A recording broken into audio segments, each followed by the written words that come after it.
Please welcome to the stage Netroots Nation board member and founder of Daily Kos, Marcos Molitzis.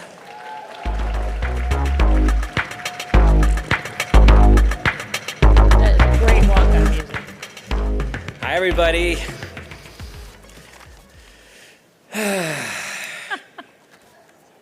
We can all take a moment to breathe and relax. I feel like we kind of forget to do that given the state of our politics today. So, good evening, everyone. Welcome to Netroots Nation Philadelphia 2026. I'm Marcos Molitzis. I'm the founder of Daily Kos.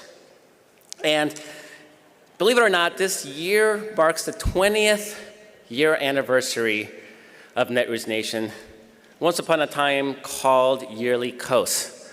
So Yearly Kos, Daily Kos, Marcos. And it was crazy, right? 20 years.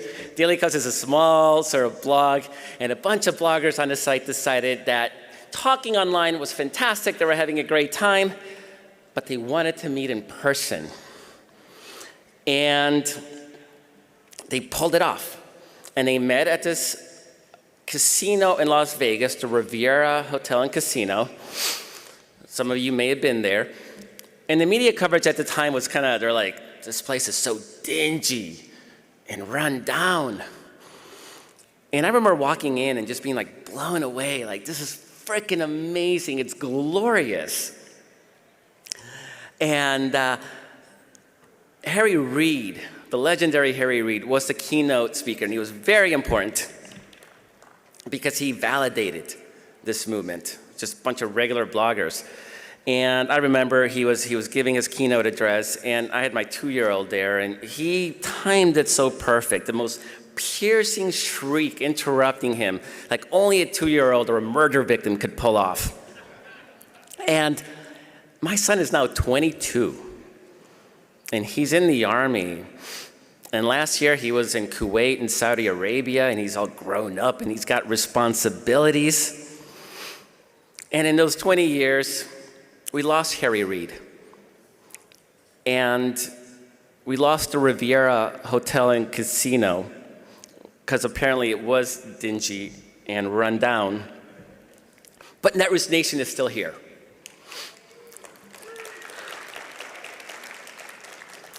And the conference is still here because we're united by this timeless and kind of radical idea that regular people brought together by technology and a shared common purpose can move mountains, can change the world. That's why I love this anniversary. 20 years ago, it was bloggers that were the disruptors who were pushing the edge. Today, it's creators and streamers and TikTokers and podcasters, that next generation of political commentators. And 20 years from now, it'll be yet a new generation of people using technologies that we can't even fathom. The technology changes, but that mission doesn't. That's why this conference remains so important. Yeah, we can celebrate the past and talk about how great blogging was, but we're here to build the future. We're here to elevate new voices and develop new leaders and find new ways to build power, because the future is decided by people who show up. So here we are once again, heading into the most important election of our lifetime. And the next one will be as well, and the one after that. But sometimes it's true. And I think we're reminded of that every day right now. And that's the lesson, right? That democracy isn't something you save and then you move on. The next election is always important because self-government requires us to show up. The other side always does. And that's why we get Trump. And that's why we do the work election after election, year after year. Democracy is never finished, and we can't be either. And neither is Netroots Nation. So before we begin, I want to recognize my good friend Eric Thutt. I know he's around here somewhere. He has been part of this conference, not just from the beginning, but before there was a beginning, when this was just a glimmer in the brain of a bunch of crazy kids at Daily Kos. he was a volunteer and he was operations director, and for almost the past decade, he's been executive director. And he has helped guide Netroots Nation through its entire history. And we owe him a huge debt of gratitude for everything he has done for this community.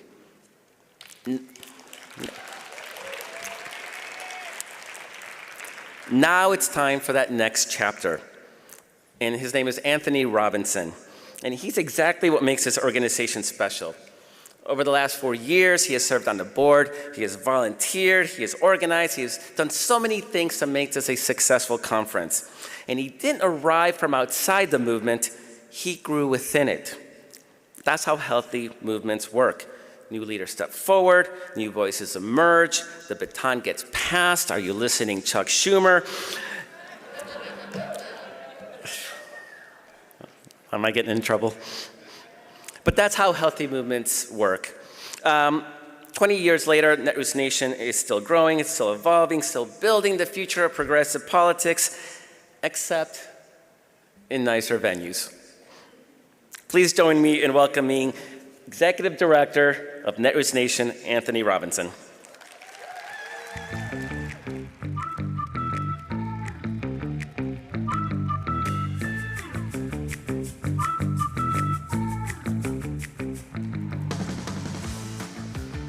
Hello, Netroots. How are you? Make some noise. In 2018, HBO premiered King in the Wilderness. The documentary focused on the final 2 years of Dr. King's life before his assassination in 1968. There's a scene, some of you may have seen it. It's 1966, activist James Meredith had just been shot. He was in the middle of his solo 220-mile-long journey called the March Against Fear through Jim Crow, Mississippi, trying to prove that a black man could walk through the segregated Deep South without being afraid. Along his walk, a gunman stepped out of the brush and opened fire. Meredith survived, and his march for justice and equity couldn't stop. So civil rights leaders descended on Mississippi. People like Dr. King showed up. Stokely Carmichael, also known as Kwame Ture, showed up. And if you know anything about those two, they didn't always agree, sometimes ferociously. They had ideological differences. They often disagreed about the strategy, tone, and soul of the movement. But they both watched far too many of the movement get beaten down in the streets. They both were well acquainted with the inside of a jail cell and the sound of cries of their people and the demands for freedom. They took that song, Walk Together Children, seriously. Walk together children, don't get weary. Sing together children, don't get weary. Work together children, don't get weary. I too have walked a long, winding road to where I stand before you today as the newest executive director of Netroots Nation. Like many of you, I can't say that I neatly fit into one particular lane. For me, this work has always been about a purpose, a calling that goes back to probably my childhood. I grew up sitting around a dinner table where talks about civil rights weren't just about what was printed in black and white in textbooks. It was grounded in lived experiences. From desegregating previously segregated school systems and sitting at whites-only lunch counters, my parents spoke about firsthand experiences of the unwavering commitment and the faith of conviction of people like John Lewis, Fannie Lou Hamer, Jesse Jackson and Dorothy Height, Medgar Evers and Thurgood Marshall, as well as other men and women who spent their lives working to hold this country to its promise. As a Marine Corps veteran, as an educator, I've always understood that public service is not just a job title, it's a way of life. And I've worn many hats in my life, including what you may not know, I worked in radio, believe it or not. But whether I was behind a microphone teaching high school science or in a policy briefing in the halls of the Pentagon, I learned something incredibly important. We can build bridges, one conversation at a time.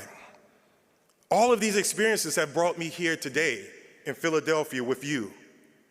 the birthplace of American democracy as we approach this country's 250th birthday next month. We know over the last 2 centuries, many of those in power have failed to uphold the words enshrined in the Declaration of Independence that all are created equal and all can experience life, liberty, and the pursuit of happiness. Even now, we watch the ground our foreparents fought erode beneath our feet. Rights are being walked back, democratic norms are collapsing, and every morning, it seems like there's a new reason to feel anxious or afraid. But I'm here to tell you, Netroots, your work is not in vain. We are the generation who will continue to push this country closer to its promise it's made 250 years ago at Independence Hall just down the road. We will not stand by on the sidelines or convene this weekend just for convening's sake. We are here to activate progressive power. We must build and work together even when we don't fully agree. That's what the progressive movement is about. I know the word means different things to different people, and I know there can be some complicated thoughts about what it means to be a progressive in 2026. And I know there are people who feel unseen in the progressive movement. My vision and my goal is to change that, because if you strip it down to the root, the word is progress. Progress is the idea that we can imagine a better future, that tomorrow can be better than today, that we can build something together that none of us could build alone. My friends, we're not starting from zero. 20 years ago, a group of scrappy bloggers decided they didn't need permission to move towards progress. They built something powerful in basements and coffee shops and libraries and living rooms, and out of that came Netroots Nation. They believed we could use the tools we already have in our hands as a force for progress. That same spirit is alive in this room today. We stand on the shoulders of Dolores Huerta, who said, "Si se puede," even when people didn't believe it. And others like Harvey Milk and Bayard Rustin, who walked into rooms where they weren't welcome, but still got the job done. The movement has never belonged to one group, but it requires all of us. From north, south, east, west, gay, straight, black, white, trans, brown, religious or not religious, rich or poor, immigrant, documented or undocumented. This work is personal for me. And forgive me, Mom, I'll be damned if I let the lessons my parents taught me of the work of the trailblazers that came before me be in vain.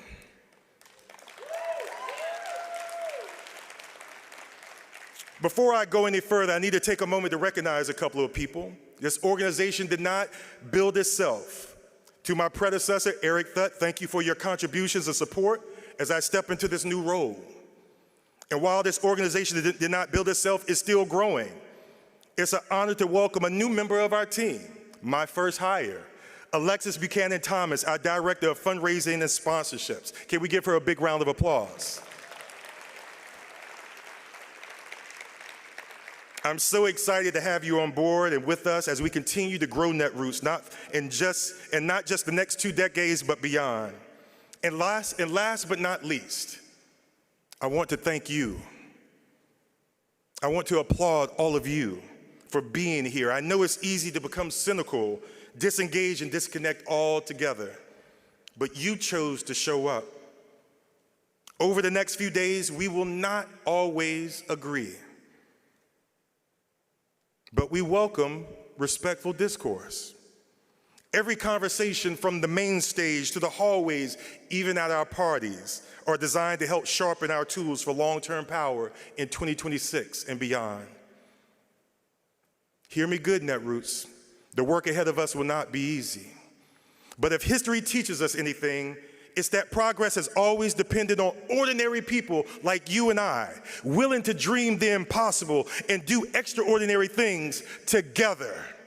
So like Dr. King and Stokely Carmichael on that long winding road in Mississippi, let's organize instead of surrender. Let's build instead of surrender. Let's keep pushing this country toward its progress until victory is won. Let's get to work, Netroots. Thank you very much.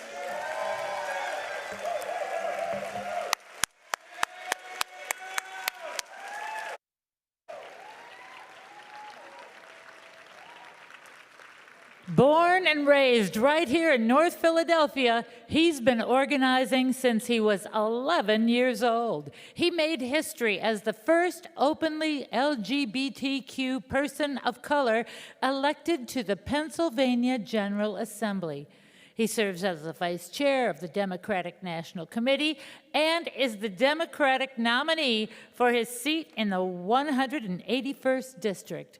Please welcome State Representative Malcolm Kenyatta.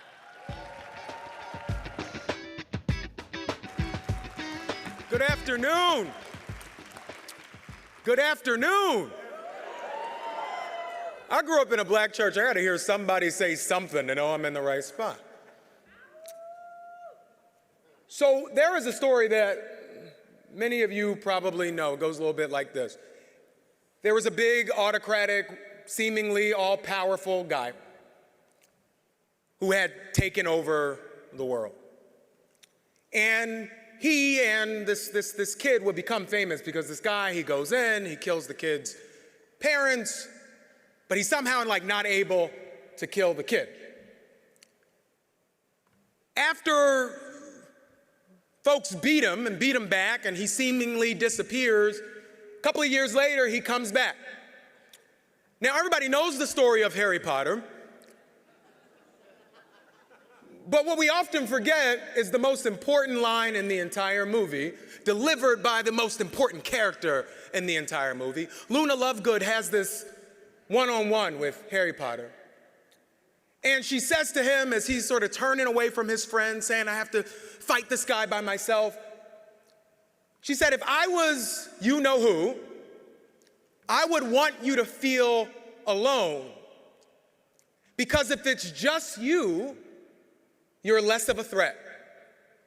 In this moment, big autocratic forces, big, greedy, insatiable corporations, a media that is out of control, wants you to feel very alone, wants you to feel like you are by yourself, wants you to feel like there is no way you can stop this march toward a darker version of America. But I would say, as Luna said, they want you to feel alone because if it's just you, you're less of a threat. But the power of this movement has always been that we are never alone. We're never alone in this work.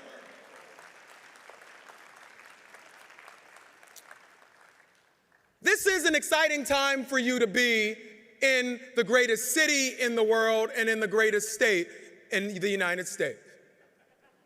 We've had a lot of big progressive victories in the Commonwealth of Pennsylvania, and you'll get to hear from one of my colleagues here soon. This has also been a place where we made a few mistakes. When I ran against John Fetterman in 2022, a lot of people said there was no way that a black gay kid from North Philly could stand up to somebody who seemed like they had all the power. And I just want to say, Netroots Nation, I was right. I just want to say I was right. But I also want to say that this is a moment for each of us to remember who the hell we are. And Philadelphia is great for that. But let me tell you this quick story with the time that I have. All of you in this room, I'm sure you are aware, and if you are not aware, you just nod your head and pretend like you knew what I was about to say. This was the 100th anniversary of Black History Month, 100 years. Started as Black History Week, now 100 years Black History Month. I've been thinking a lot about that, and in particular, a lot about a great moment 61 years ago, where John Lewis and a bunch of protesters walked across the Edmund Pettus Bridge in one of the single greatest moments of civil disruption and pushing back against authoritarians that we've ever seen, leading to the passage of the Voting Rights Act, the Civil Rights Act, which we know the Supreme Court is ripping apart every single day. But when we think about that story, the average person can tell you that John Lewis was there. They can tell you that he admonished all of us to get into good trouble. They can tell you what happened after. But it's very easy to take a long story and flatten it to just one person. I would remind folks that 61 years ago, when they dared march across that bridge, polling for the civil rights movement was not good. Only 19% of Americans said at the time that they supported what those protesters were doing. 34% said, I like what they're doing, but they're too loud. They got too many signs. Maybe they should just wait. And then you had a majority of the American population who said, I don't like what they're doing at all. So those are the sort of parameters in which they did this march that we now all look back on and said, boy, how incredible were they? They were organizing this march against the backdrop of a guy who became famous at his swearing in for saying segregation now, segregation tomorrow, segregation forever. Does that sound kind of familiar? That guy told them that if they dare showed up, he would use the armed folks who were supposed to be protecting and serving, not to protect and serve, but that they were going to face state troopers who were armed to the gills. They were going to face dogs that they were ready to unleash on the peaceful protesters. This governor told them that if they dared showed up, they would be arrested, and some of them might not make it out alive. But yet and still, over 600 people showed up. Lawyers and doctors, homemakers and nurses showed up. Now, for many Americans, they can only remember the names of a few of the people who showed up that day, but I will tell you that in this moment, where so many people are asking who's going to be the next this person, the next that person, focused on who's going to get the credit, I would say to you, Netroots Nation, that in this moment, just get on the damn bridge.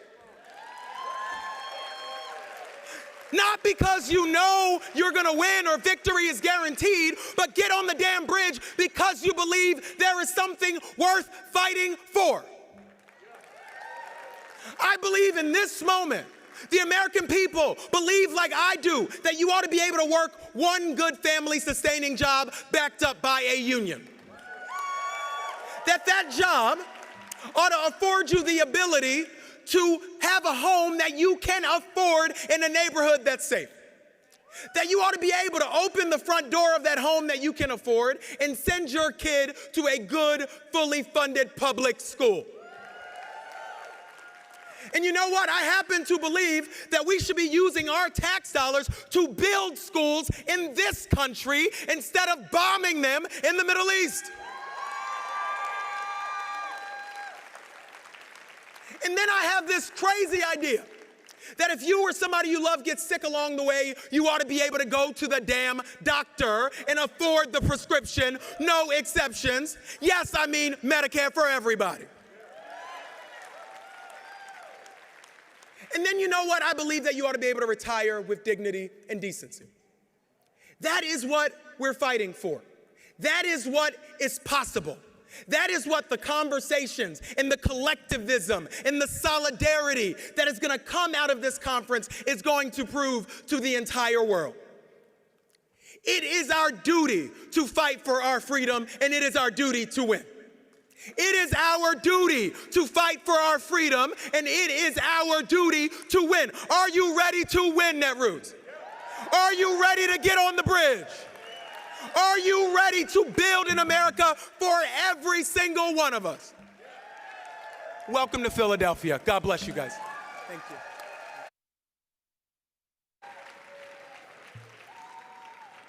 Our next speakers have been on the front lines of the fight against ICE in Minnesota, organizing, resisting, and building the power to push back.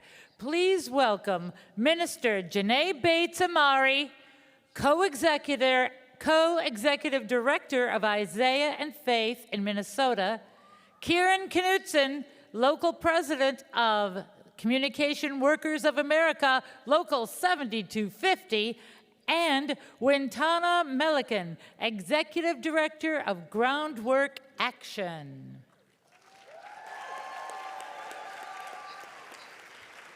It is great to see y'all. This is my second time ever sharing this story out loud, so be patient as I get through this. So my name is Wintana Melican. I'm the ED of Groundwork Institute and Groundwork Action, a training hub and a movement hub developing the next generation of leaders.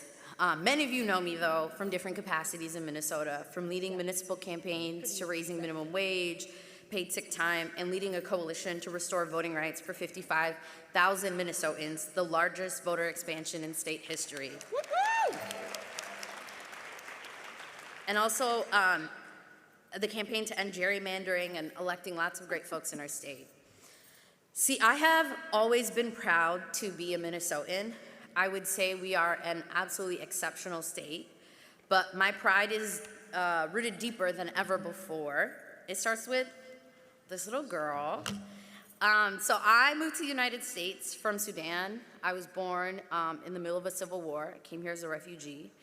My parents chose Minnesota because they heard it was a great place to raise a family.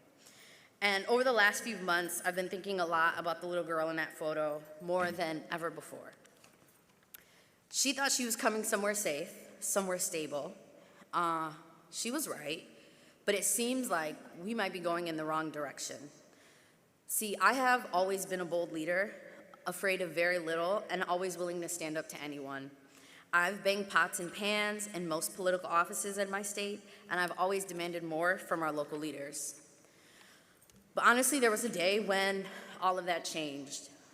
On Thanksgiving Day, 2025, Trump tweeted a very, very, very long post about Minnesota, but it ended with, "Only reverse migration can fully cure the situation." Other than that, happy Thanksgiving to all. I was sitting in my house when I read it, and I was very afraid. Honestly, the post completely paralyzed me, and I didn't expect that to happen. I didn't know what to do. I ended up deleting all of my social media. I deleted all of the footprint of me. I went completely underground. I had never hid before. That's not in my nature at all. But I come from a mixed status family, and I cried most days thinking that my politics would lead to someone in my family being targeted. That someone would disappear because I simply believe that police should be held accountable and that every citizen deserved the right to vote. And while I know that sounds absolutely crazy, but at that moment, I was just completely paralyzed. And the thought that my activism would cause harm to the people I loved completely froze me. Then every day, I would see more and more ICE agents in Minnesota. And I did organize, but I did it very quietly. Groundwork led on a weekly basis. We had trainings every week. We trained on cybersecurity, how to escort someone to an ICE appointment. We helped pull together a nerve center with local leaders and all levels of government. But I did all of that in private, nothing public. Then one day, Sunday, 10 a.m., I got a call, and it was my school board member. He said, "Hey, someone got picked up by ICE by your house. Can I give them your number so you can support them?" And I said, "Yeah, of course, give him my number." 2 minutes later, my cousin calls. I answer, thinking she's calling to say hello. She says, "Hey, ICE is at our church. They took our other cousin. What do we do?" I was honestly in shock, but I got up and I drove to my family's church. It's less than 3 minutes from my house, and when I arrived, the building was covered with allies, taking care of every single door and entryway, making sure my family was safe. I went inside and I found out what happened. ICE grabbed my cousin from her car outside of our church while she repeatedly told them that she was a U.S. citizen. They brought her to Whipple, our ICE detention center, and they told her they were sending her to Texas at 4 p.m. Texas is where they send Minnesotans that they want to deny their rights and due process. They just said, "We don't believe she's a citizen." I eventually arrived at Whipple, a building I had been fearing since the president's tweet on Thanksgiving Day. I was there with my much younger cousin who wanted to be present to bail out his big sister. So I had to be strong in that moment for him, but honestly, I could hardly stand. We showed up with proof of her citizenship, and they eventually released her. That honestly was the day and the moment, thank you. That was the day and the moment that I realized my silence would save no one, and it would keep no one safe. From there, I just took everything up a level. We built a robust a Black immigrant protection network. We worked with Gender Justice, a local law and advocacy forum, who created a legal core team to help immigrants that were in ICE detention. They worked almost 24/7. We hosted daily briefings on what was happening and how to support each other. One night, we posted in a Signal chat, that a friend's uncle had been detained by ICE. A housing attorney, literally real estate, with no immigration experience replied. He helped me get a habeas corpus written. It was about midnight. He helped me get that habeas written, and that man who had an active deportation order, he got released. He's free, still today. One day, the girlfriend of an active Marine called me because her partner had been picked up by ICE. I sat on speakerphone with the Marine office, walking them through how to get him released. That brings us to this photo with one of our congresswomen, Kelly Morrison, who actually was at dinner with a team of organizers trying to figure out what to do about ICE. And this is actually the exact moment we got the text that said, hey, he's getting released. He was her constituent. I led a team that coordinated flights home for Minnesotans held in ICE detention centers across the country. We found housing for children and their parents who had been held by ICE and were afraid to go back home. One of those folks is Liam. I worked with small businesses trying to keep their workers safe. One of my favorite things is we got to create an ICE out button with First Avenue, Prince's old nightclub. And we worked with Working Family Party and Move On to get those buttons to the Grammys. Over 6,000 artists took those buttons home with them. We have a website where you can get involved in that campaign where we're organizing local artists. We created an influencer program where we briefed influencers on what was happening and how to tell our story, our stories. We flew our leaders to DC twice to meet with members of Congress to make sure they knew not to release $1 to ICE. This is one of my favorite photos. This is actually, to the left of me is Leo. He owns a company called, that's Juan. He owns a company called Leo's Towing. He actually stopped taking money for his business and goes around the Twin Cities towing cars for free if people picked up by ICE. This is Schumer meeting with him, listening to his story. Schumer tried to walk off, and me and Juan actually blocked him and forced him to sit there and listen. Yes. And you'll see the next post is actually when Schumer, about an hour after meeting with us, told the press he will not be releasing $1 to ICE, and that was the tweet about that campaign. So at this point, I gave it my all, and at this point, I was doing it all very publicly. Then one afternoon, when M4BL was leading a training in my office, my mother's best friend, I call her my aunt, she called me. She never calls me. She was crying hysterically because ICE was at her sister's house. Her sister had been sheltering in place for 15 days. Not once did she go outside. But then she did, because she thought ICE was gone. Steve Bovino, the border control commander, had announced he was leaving Minnesota. She thought the ICE surge was over. It wasn't. But this time I wasn't scared. I was actually angry and organized. I called the Immigrant Defense Network, and they sent constitutional observers immediately. They stayed until ICE left. We got her an attorney and trained her on what to do next time. My aunt now trains all of her friends. Yes. The difference between the first time ICE reached my family and this incident was that everything we had built in between. We have rapid response teams solely focused on Black immigrants. We do daily trainings. Our office was a command center. Every Minnesotan built a coalition in their neighborhood that they had learned how to trust each other under pressure.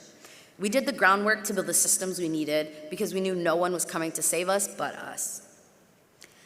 And here's what I need you to know and understand. Yes, for our immigrant neighbors, we built a rapid response infrastructure, legal teams, training pipelines, coalitions that held under fire. But those are not just immigration tools. Those are democracy tools. That's right. That's right. The same infrastructure that kept my aunt out of Whipple is the same infrastructure that is protecting polling places across Minnesota. All Minnesotans have learned a lot from this moment, and what we have learned, we're now applying to protect our democracy with everything that we have. I've been leading voting rights work in Minnesota for over a decade. I have never expected the conditions to be this bad. We passed our dream legislation during our last trifecta. I thought we had fortified our election system, but now we have a new problem in our state: misinformation, disinformation, and fear. It's hard to tell what's true or false, and our neighbors are still so very scared. And if I, with so much political power behind me, was afraid, imagine what my neighbors without that same access are experiencing. That's why we have built the Election Protection Network. Shout out to my core team members, Emma Greenman, John from the ACLU, I know they're here.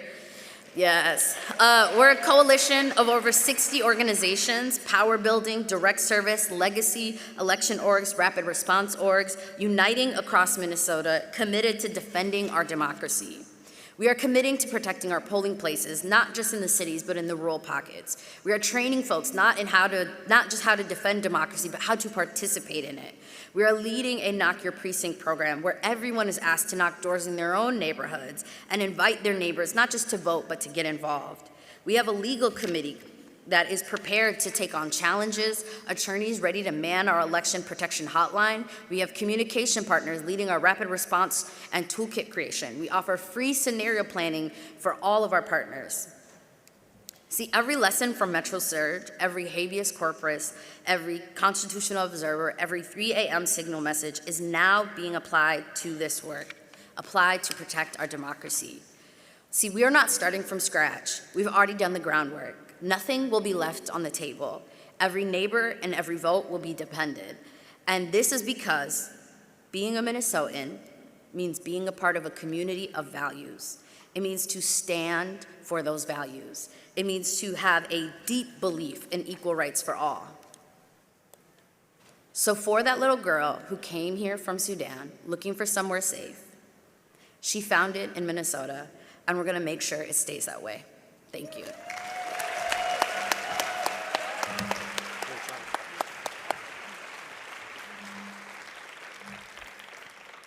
Hey, what's up, Netroots? How's everybody? Are there any other Minnesotans in the house today? All right. Are there any union members here today? Very good. Are there any people here that are part of rapid response networks in their communities against ICE? Appreciate you all very much, very much. My name is Kieran. I'm the president of Communications Workers of America, Local 7250. We represent workers in telecom, satellite TV, home security, technicians, and video game quality assurance workers. Appreciate it. I live in Minneapolis, a city that has stood strong for many years against white supremacy, tyranny, police brutality, and now ICE abductions and murders. My friends and fellow workers, we're up against a deadly and vicious enemy. A regime that was willing to carry out a racist campaign of terror, ripping thousands of people from their families, from their homes, from their jobs. Immigrant workers were abducted while they were taking trash out from their fast food job, or dropping off their kid at daycare, or picking up their student after school, or even while pumping gas at a gas station, leaving an abandoned car as a symbol of the disappeared.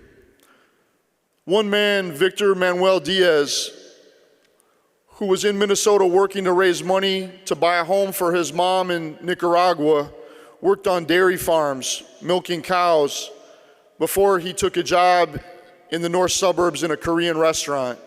That restaurant was randomly raided, he was abducted, and 10 days later he was dead in a detention center in Texas. We're up against a vicious and violent and deadly enemy. It is easy, even before ICE, on a day-to-day basis to feel powerless, to feel demoralized and depressed, like we don't have any power. But collectively, actually, think about your day today. Many of you flew into Philadelphia or took the train in. You got put up in a hotel or went out to eat at a restaurant. Maybe took public transportation to get here. None of that happens without working people. Not a single wheel can turn without our brain and muscle. And that goes for the profits of these big corporations that are actually behind this violent regime. None of their profits go into their bank accounts without the labor of working class people in our millions and our hundreds of millions and our billions around the world. So while it's easy to feel powerless on a day-to-day basis, it's actually us that have this power in society if we decide to use it, if we decide to organize ourselves and unite. We're the ones with real power if we choose to use it. And in Minnesota, in a situation, as described earlier, where no one was coming to save us, we realized that we needed to use all of our weapons available. And some of those weapons, after many years and decades, have gathered a bunch of rust and cobwebs.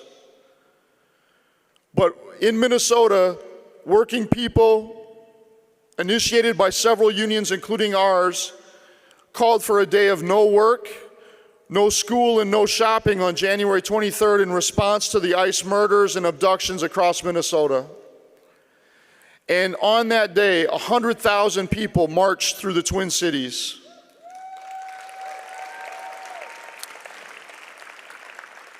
That effort didn't come out of nowhere. It came out of years of organizing. In my own local, we have a network of stewards in all of our represented employers and in all the different silos of job titles. And we knew that when we heard the tweet that was referenced before about Trump's efforts, that we were going to have to kick into a higher gear. And we wanted to get our membership ready. So when we heard about a sister local in St. Cloud that had 2 members abducted from the New Flyer bus factory, we used their stories to humanize who Trump was calling the worst of the worst. The brother you see on the picture here, Singh, was a factory worker for 20 years. This is his family, with deep roots in St. Cloud. He came from Laos when he was a preschooler and had lived in this country ever since and had been working in that factory for 20 years. So we told this story to our members as a way of reminding them and telling them, this is who ICE is targeting. These are the people that the president is smearing and disparaging. These are the families that are being thrown into chaos and disrupted and sometimes destroyed. And in doing that, and leafleting our members, we found that actually many of them had already started to get involved in their rapid response networks. 2 different members of mine, pro-union people but not necessarily union activists, showed me their whistles. And then a third brother started making 3D whistles and bringing them into work to distribute. So the movement that was going on in the streets of Minnesota started to infect the workplaces. And that gave us the courage and the confidence to go forward with January 23rd. We built January 23rd out of assemblies of workers across dozens of different unions, rank and file and officers. And out of that, we were able to put 100,000 people on the streets with no work, no shopping, and no school. It had an immediate effect. Target gathered up 60 other CEOs from Minnesota to write a letter to Trump. It was a very weak, cowardly letter, but it asked him to de-escalate. And we all know who Trump actually listens to. And that was the start of the rollback of the occupation of Minnesota. In our own local, we were able to get over 80% of our members to stay home that day. And I'd like to take this time to invite you all to think about how we can start flexing that muscle again. How we can use our power as workers to withdraw our labor and to cripple their profits. because we understand now that it gets immediate attention from those in power, and we're able to use that to fight and defend our communities. Thank you.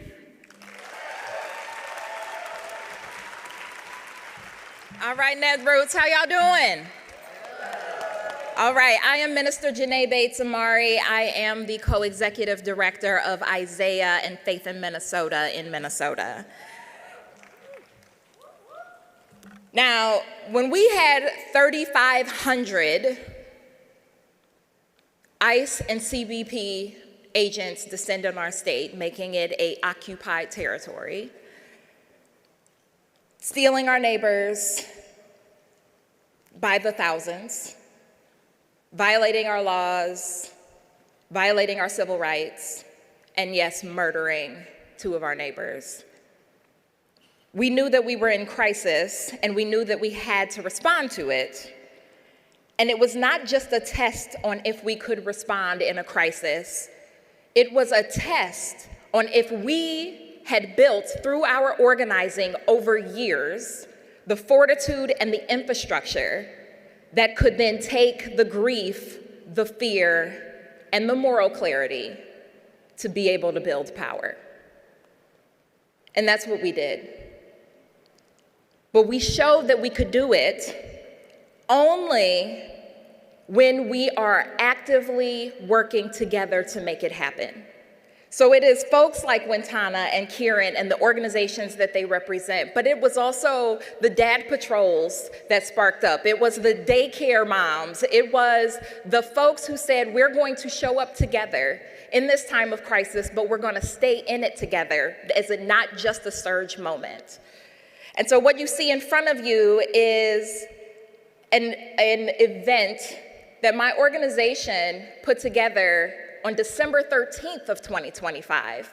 Because like my organization and many others, we had been organizing in the state of Minnesota, having people get in relationship with one another, invite them into public life, and strategize about what we were for, building a yes agenda about dignity, about affordability, about what it is that we actually need and want and can have, while also knowing we didn't get to go win that in a silo, and we had to be prepared to fight team authoritarian.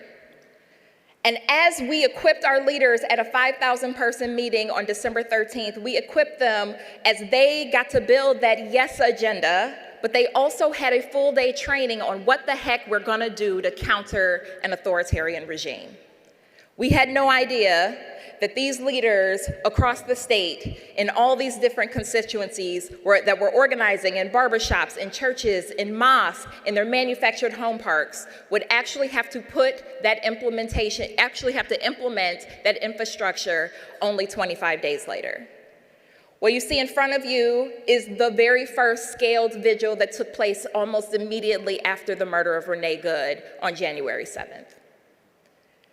That infrastructure was built by a bunch of clergy who prior to that believed that they were only about the moral call, and actually through the organizing got clear about their prophetic power call. And our organization, and I'm sure many organizations in this room, are constantly and having to stay clear about how are we developing regular people to get clear about what we have to do, not just because we're morally infuriated, which we should be, but because we have a power compass that our people deserve better and that we can go and win it. Amen. And so that is how these clergy, who were not just going to be a rent-a-collar and show up at a vigil, got to strategize together with labor unions, with community folks, with activists and others, and we actually pulled together one of the largest economic blackouts that have happened in this country. We took seriously our responsibility. What you all see is the ragtag press conference that we pulled together literally 10 days before our January 23rd event of no school, no shop, no work. But we did so with so much clarity. But we did it also with literally years of relationship building and organizing. So we did not go in laissez-faire. And I'm saying this because we are going to need to ready ourselves for another moment like this, and not just in Minnesota, but across this country. For real. And I get the scattered claps because that's some scary stuff. I get it. But I want to tell you that you can do it because we've done it. What we were able to pull off was having a quarter of the state decide that they were not going to work, they were not going to school, they were not going to shop, because they were clear that yes, while we have the majority of people who are with us, despite what some polling may say, we know that the majority of people actually want to live a dignified and affordable life. The majority of people want to have a say about the democracy around them. A majority of people want to be able to live, breathe, and have their being without having an authoritarian of any type tell them that they cannot.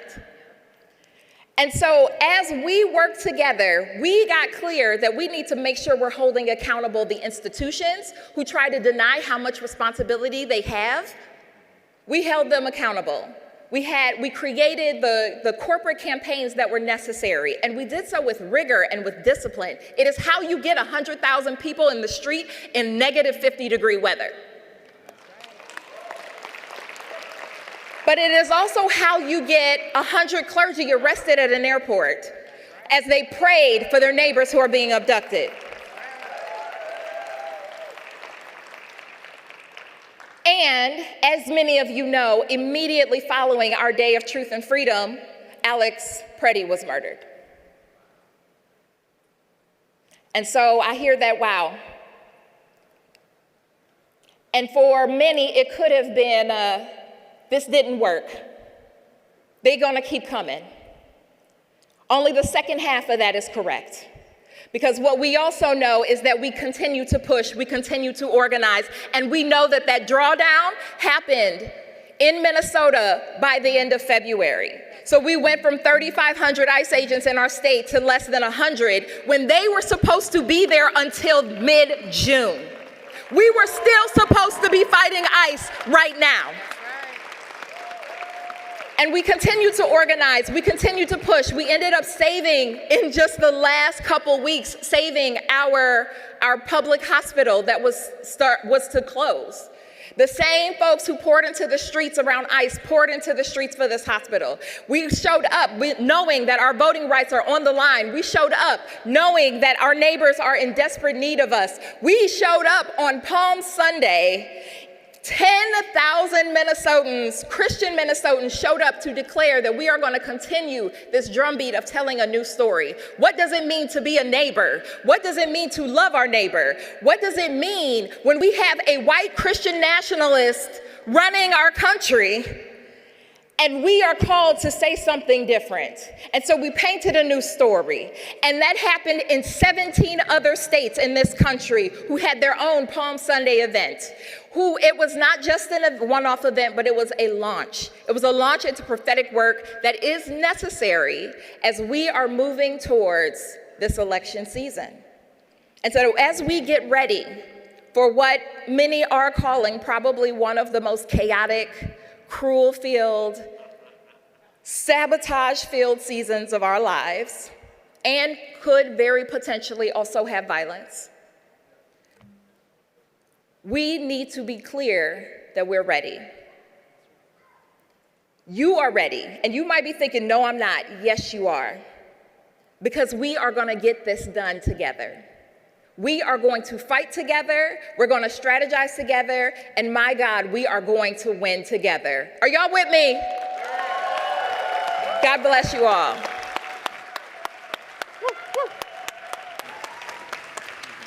A longtime Netroots Nation friend, please welcome the National Director of the Working Families Party, Maurice Mitchell.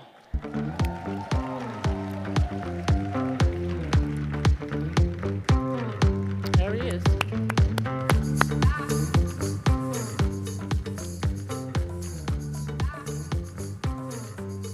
Netroots, let me hear you. I feel so much energy in this room. I could feel the momentum and the wind at our backs. At times like this, it can be hard to remember what it was like at the end of 2024 and the beginning of 2025. I was stunned. Trump won another term, but his vileness, corruption, racism, that was to be expected. He told us exactly who he was. Here's what really fucking got me though. The people who claim to be defenders of democracy, self-satisfied liberal elites, the most powerful people in the country, the media institutions, Democratic elected officials, hell, a lot of the Democratic Party, law firms and universities, they weren't in retreat, they were in collusion. They were collaborating with Donald Trump. When the final account is written, we shall never forget those that looked fascism in the face and chose comfort over courage, self-preservation over sacrifice. I came here to tell the truth, y'all. I don't know about you. Are you ready for some truth telling? Okay. And looking at all these profiles and cowardice, I remember asking myself, where is the resistance? Well, we built it ourselves. I was there with many of you on the streets, regular, humble people risking their safety and sometimes their lives for complete strangers. That's called solidarity. We built the resistance while those same Democratic leaders who were crouched in the fetal position, afraid of their own shadow, quietly deleting pro-Black Lives Matter tweets, softly distancing themselves from immigrant communities. And they now co-opt our resistance as their own. They now claim in advance any victories that may come in November as theirs. And look, we welcome them because our movement must be a big tent. We need everybody on the front lines, but we will remember. The resistance has kneecapped Trump 2.0. Y'all have all seen the polls, right? The early special elections have been seismic. Hello, Anna Lilia. The recent wins undeniable. Hello, Rep. Rab. We have channeled the disappointment and disgust of working people into political backlash, and we are now within striking distance of taking power over the House and even the Senate from MAGA. But let me take you on a journey through time. Picture it, it's November 2026, all right? Y'all are with me? All right, we're gonna time travel here. We did the work, we feel ascendant, we feel vindicated. You got out the vote, we won back power. We built on that blue wave. Choose your pick, Democrat gets anointed. And maybe if we're lucky and smart, we win a narrow Dem trifecta in 2028, the White House and both chambers of Congress. Who's sitting at the table with this shiny new president setting the agenda? The seats of power go to the highest bidder, as they always do. It's the corporations, AI CEOs, the broligarchs, who bought their way into controlling economic policy. Not unions, not working people, not you and I. And you know whose interest won't be represented at that round table? My 9-year-old boy, my wide-eyed, beautiful, hopeful Black boy. I am terrified whether he'll know the feeling of meaningful work, the warm embrace of intimate community, the friction and joy of doing hard things, or the beauty of creating art for art's sake. All of the things AI tech has promised to sanitize in the name of efficiency. And that doesn't just make me angry, it makes me deeply sad. These CEOs need you to believe their future is inevitable. It's a fast-moving train, and the best you can do is get on or get out of the way. The people at the table view themselves as history's protagonists. Our job is to make working people, the people who actually fuel this economy, the people whose genius actually is behind innovation, the actual protagonist. That's our job. If you acquiesce to their idea of inevitability, here's what will surely happen. Those Democrats will have the opportunity to deliver transformative populist investments in our communities, accountability to everyone that broke the law to advance authoritarianism, and real structural change, and yet fail to do all of those things. Instead of the transformative change that we need, they will choose to maintain a status quo that not only never worked for working people, but will continue to exponentially line the pockets of their biggest political funders and the greatest backers of fascism. And understand that this is under a best-case scenario where the Democrats have trifecta governing control in 2029. So the working class will again rightfully rebuke them for squandering that moment.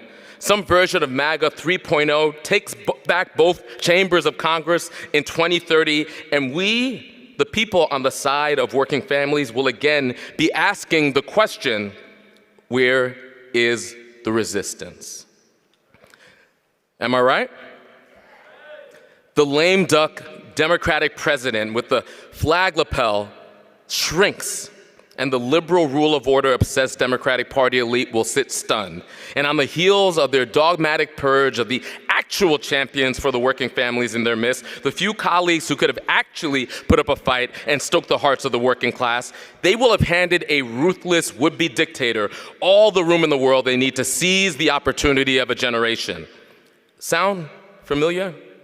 How many people remember 1980, 2016, 2024? They say history doesn't repeat, but it sure as hell rhymes. A right-wing populist candidate will emerge as the post-Trump standard bearer. This candidate may take the form of a leader more like Viktor Orban or Narendra Modi than Donald Trump. Patient, sober, sincere. In some ways, even in ensuring that movement can deliver on some populist elements of their agenda, even as they consolidate power and persecute immigrants or LGBTQ folks or black folks or whoever the disfavored group are. Are you with me? These wolves hidden under the cloak of delivering for the working class. And in 2032, when we have an American Modi or American Orban, we will have realized that Trump 1.0 or 2.0 were just the precondition for something more enduring and transformative.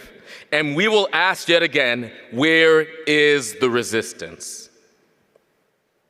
Fuck that.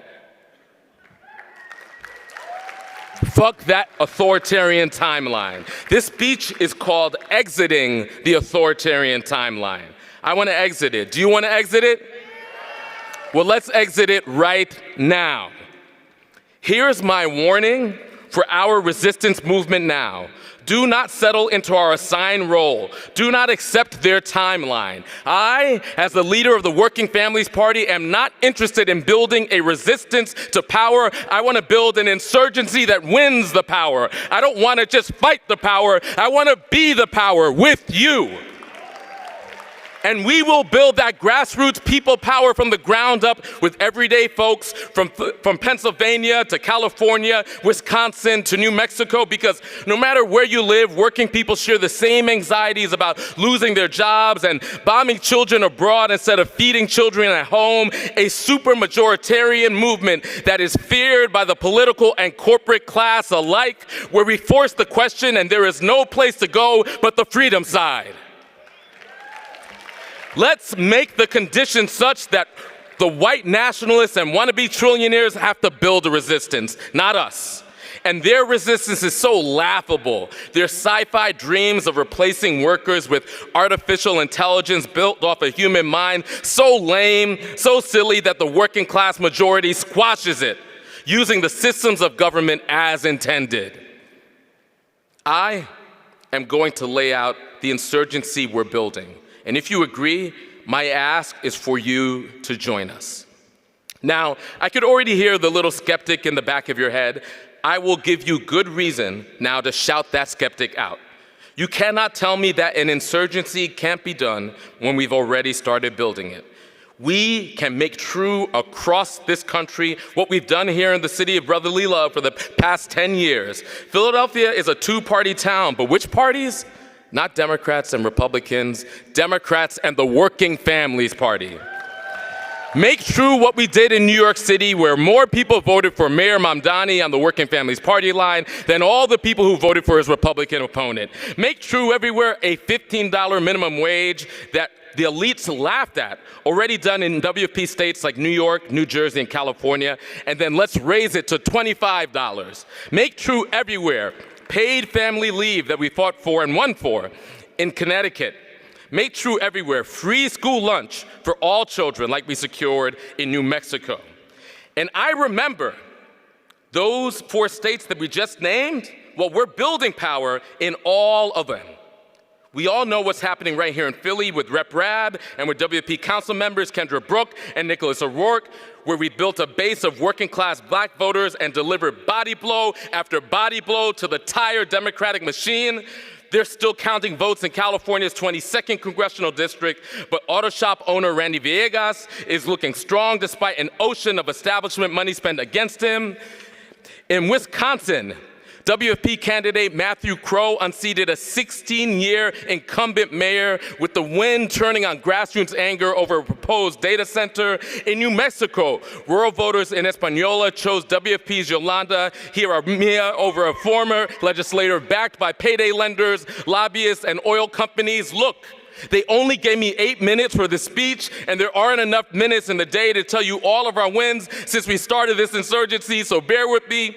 I don't have time to tell you about how California WP State Director Jane Kim is now the top vote getter for a statewide office, or about how our former New Jersey State Director Ana Lilia Mejia shocked the nation and beat out a crowded field in a historic win in New Jersey's 11th, or how about WFP's Bob Brooks in Pennsylvania's 7th won his primary and is now running in a swing district on universal health care.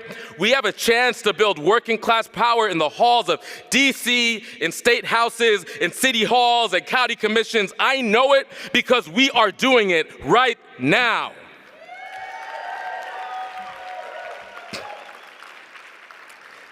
That skeptic's voice saying a people power insurgency is not possible better now be drowned out, made small by the proof that the actual receipts that we've already cashed in. At core to any insurgency is an idea, a vision, a demand. And here's ours. Every single person who calls this country home should have a home we could afford, healthcare and childcare when we need it, paid time with our families, and a good union job, the foundational things we all need to live a happy, prosperous life. That agenda has a name: the Working Families Guarantee, and we will deliver it over the next decade, not by electing more Democrats, but by changing the whole damn system. But those ideas need a political home, a political party, and as we've chatted about, the Republicans definitely ain't it, but the Democratic Party sure ain't it either. Insurgent movements on the left and right has shifted our politics before. Reverend Jackson transformed the party and laid the groundwork for Obama. The centrist elite insurgency from the Third Way and the Democratic Leadership Conference ushered in the Clinton era. The right-wing Tea Party insurgency that led to Trump and MAGA, and this hellscape that we're living in was an insurgency. In all three, all that was required was a plan and a willingness to fight. And at the end of that fight, there were teeth on the floor and a new timeline. This is the new timeline, our timeline, the working families timeline. You've already must be here because you've already chosen the freedom side, I'm assuming. But there's one more choice to make, and I'm inviting you to make it. If, after everything I've laid out, you still believe the answer is to vote a little harder for Democrats, write their committees a check, and answer their breathless text messages, then by all means, I implore you, do not move a muscle. Sit on your hands. Show me nothing. But for the rest of y'all, I'm about to ask you to make some noise and bring up this energy, and if you could stand, stand, and if you could clap, clap. And I want you to be prepared for me to ask you to do more, to sacrifice more, not less, to fight more, not less. Does that sound all right? If you believe that we don't simply need a resistance, but we need an insurgency, let me hear you. If you believe that politics needs a demand, not an ask from the working people of this country, let me hear you. If you believe that our movement needs to be fun and beautiful and sexy and joyful, let me hear you. If you believe that the people united will never be defeated, let me hear you. Well then, welcome to the Working Families Party. Welcome, comrades. Now, Netroots, let's get to work.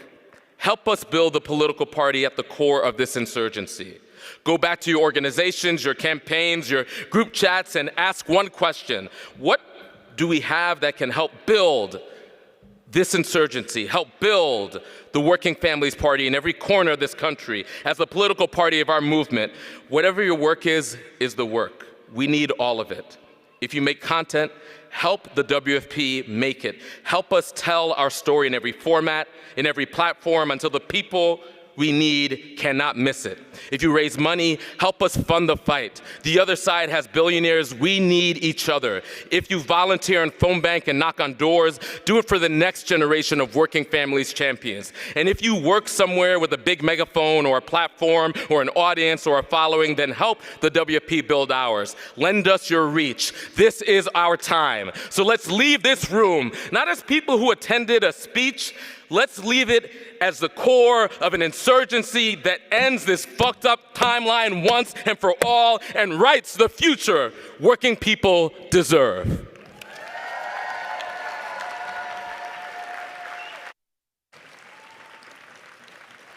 From North Philly, he's a state representative, a movement builder, and the Democratic nominee for Pennsylvania's 3rd Congressional District.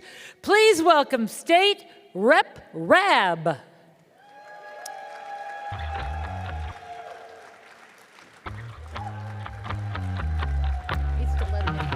What's up, people? How y'all doing? This is a little surreal for me because 20 years ago, I was a political blogger. I was a blogger. And I was trying to see if I could interview elected officials and other luminaries. Little did I know that I would be representing the bluest congressional district in the United States.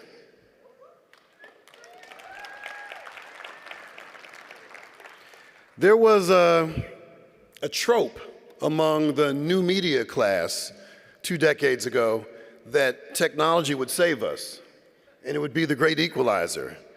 And I was in that small radical subset that said, no. Justice saves us. Am I right? I am just a stone's throw away, all of us, from an extraordinary statue of an extraordinary man named Octavius Valentine Cato, who a year after the ratification of the 15th Amendment, guaranteeing the right to vote to free black men, who was murdered for organizing black folk to come out to vote. He was shot dead in 1871. These are not unprecedented times. This is very much America. This is not a rhetorical flourish or an intellectual exercise to me. As a family historian and genealogist, I've traced the footprints of my ancestors for over 30 years. And on the corner of 7th and Lombard, not far from here, my great-great-great-grandfather, Reverend Amos Noah Freeman, fought aside black and white abolitionists on the right side of history, fighting for racial justice 190 years ago. And he, among my ancestors of blood and conscience, have inspired me to serve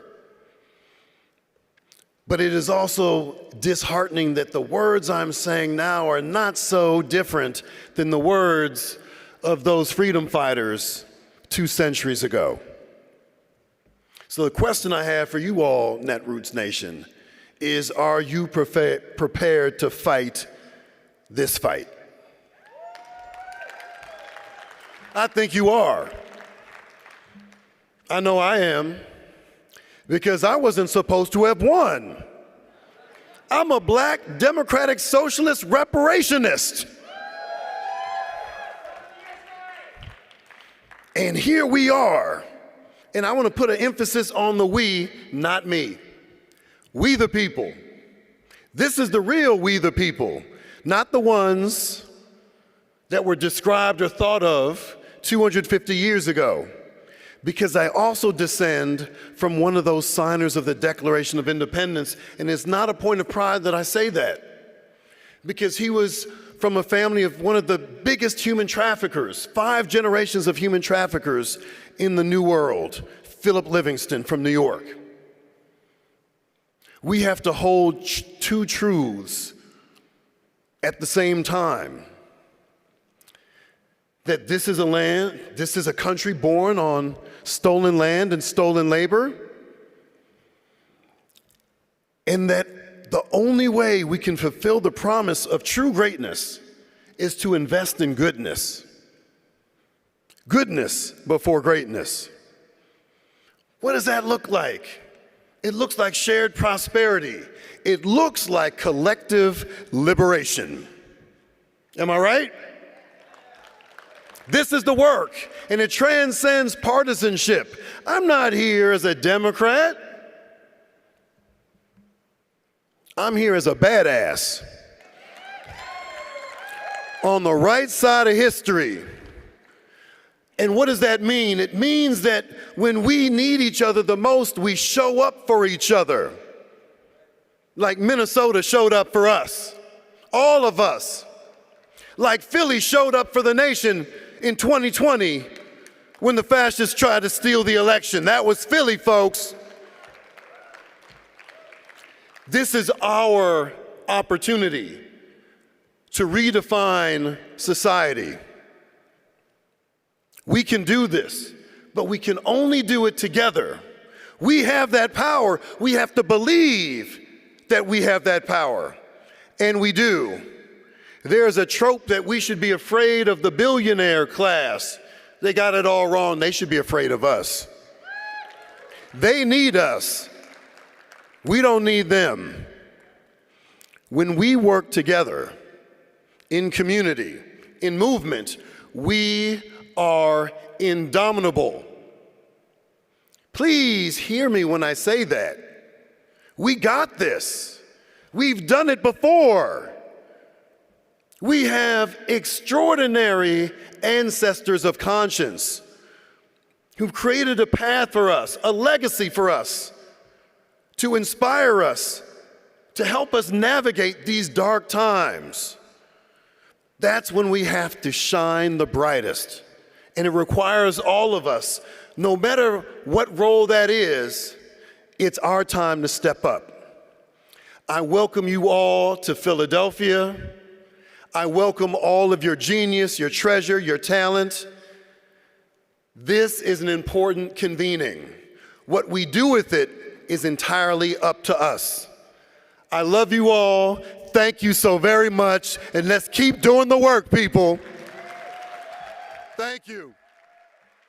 Please welcome back to the stage, Anthony Robinson. Are you all still with me?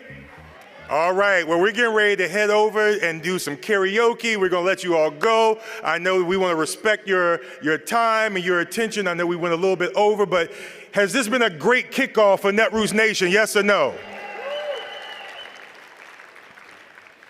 So, before we close for the evening, I want to take a moment to welcome Mary Rickles to the stage. If you've ever gotten an email from Netroots and seen Mary Rickles' name, make some noise, please.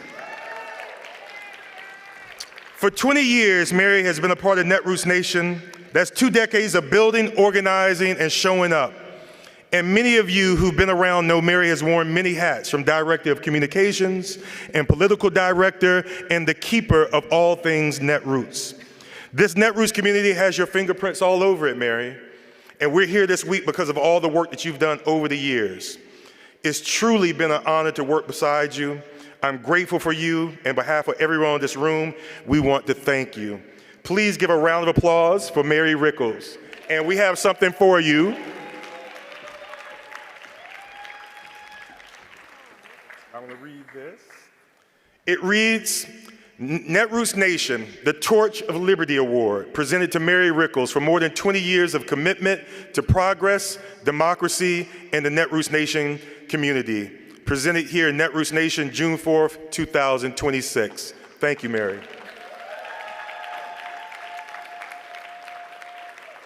Let's get ready to do some karaoke. Thank you for coming out. This concludes our first day of Netroots Nation. Thank you. Thank you for joining us for opening Keynote, Proof of Power. Download the mobile app, stay connected with the NN26 hashtag, and join us tonight at Netroots Karaoke at the City Winery. See you tomorrow at noontime.